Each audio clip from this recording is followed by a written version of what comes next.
Indonesia merupakan negara dengan kekayaan alam berlimpah, dikelilingi lautan yang mampu menghasilkan sumber daya laut, dari biota laut hingga minyak bumi, serta daratan yang mampu menciptakan lahan pertanian dan perkebunan yang tersebar di setiap penjuru wilayah Indonesia.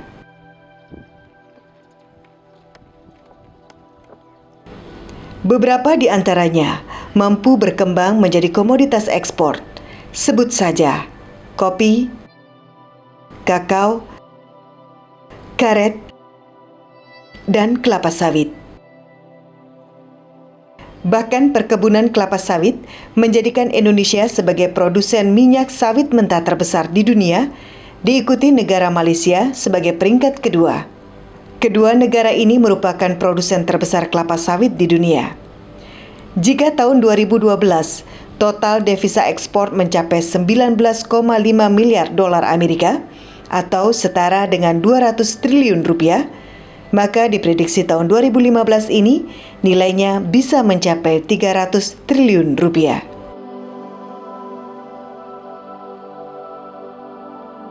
Berdasarkan data Ditjen Perkebunan Kementerian Pertanian Republik Indonesia, pada tahun 2014, luas areal kelapa sawit di Indonesia mencapai 10,9 juta hektar dengan produksi 29,3 juta ton crude palm oil atau CPO atau minyak sawit kasar. Luas areal perkebunan kelapa sawit di Indonesia dibedakan berdasarkan kepemilikan yang terbagi tiga, yakni kepemilikan oleh rakyat atau perkebunan rakyat, kepemilikan oleh negara atau PTPN, dan kepemilikan oleh swasta, baik swasta asing maupun lokal.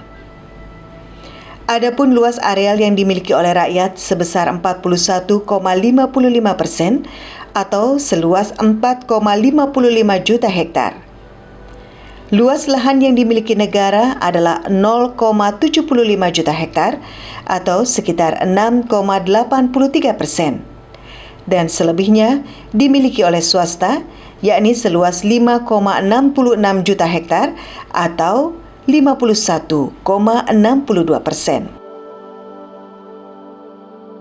Perkebunan kelapa sawit di Indonesia tersebar di beberapa pulau, seperti Pulau Kalimantan, Pulau Sumatera, dan Pulau Sulawesi. Secara nasional, perkebunan kelapa sawit terluas terdapat di Provinsi Riau, yakni seluas 2,4 juta hektar atau sekitar 25% dari total luas perkebunan kelapa sawit Indonesia. Dengan luas areal perkebunan mencapai 2,4 juta hektar, maka tentunya Provinsi Riau menjadi penghasil kelapa sawit terbesar di Indonesia. Potensi Provinsi Riau untuk semakin berkembang sebagai penghasil kelapa sawit masih terbuka lebar, karena pemerintah daerah membuka kesempatan bagi pelaku usaha untuk memperluas perkebunan kelapa sawit. Dengan perkembangan waktu sekarang udah hampir di ujung tahun 2015 ini, kami yakin secara perlahan itu bertambah baik oleh masyarakat secara swadaya maupun perusahaan yang sudah punya perizinan untuk melanjutkan pembangunan kebunnya. Namun di balik potensi besar perkebunan kelapa sawit sebagai penyumbang devisa negara, dalam prosesnya industri kelapa sawit menghasilkan residu yang dianggap sebagai limbah yang berpotensi menjadi bahan pencemaran lingkungan. Secara umum, limbah utama industri kelapa sawit terbagi dua, yakni limbah padat dan limbah cair. Limbah padat terdiri dari tandan kosong, pelepah, batang, dan serat mesokarp.